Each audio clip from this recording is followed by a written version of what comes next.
Magpapakalat ng traffic enforcer ang Metro Manila Development Authority o MMDA para sa pagmamando ng trapiko sa bisinidad ng Manila North Cemetery.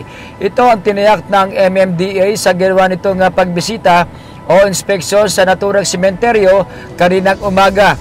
Ayon kay Assistant Secretary David Angelo Vargas, nasa 176 na traffic enforcer ang kanilang ipapakalat sa naturang sementeryo sa araw ng Undas. Layo nitong tumulong sa pagmamando ng daloy ng masakyan sa labas ng sementeryo na inaasang dadagsain ng libo-libong Pilipino para dumalaw sa kanilang yumaong mahal sa buhay. Para naman sa kalinisan ay 50 street sweeper ang ipapakalat ng MMDA para mapanatili ang kalinisan at kayusan sa sementeryo.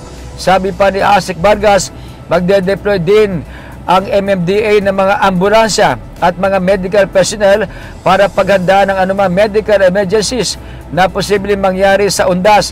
Kasabay nito nanawagan naman si Manila North Cemetery Director Yayay Castañeda sa publiko na sumunod sa mga patakaran ng sementeryo at dumalaw sa itinagdang oras na alas 5 ng umaga hanggang alas 5 ng hapon. Mula sa kauna-unahan sa Pilipinas, DCRH, ito si Boy Gonzales, tuloy-tuloy sa pagbabalita, tuloy-tuloy sa serbisyo, sama-sama tayo Pilipino.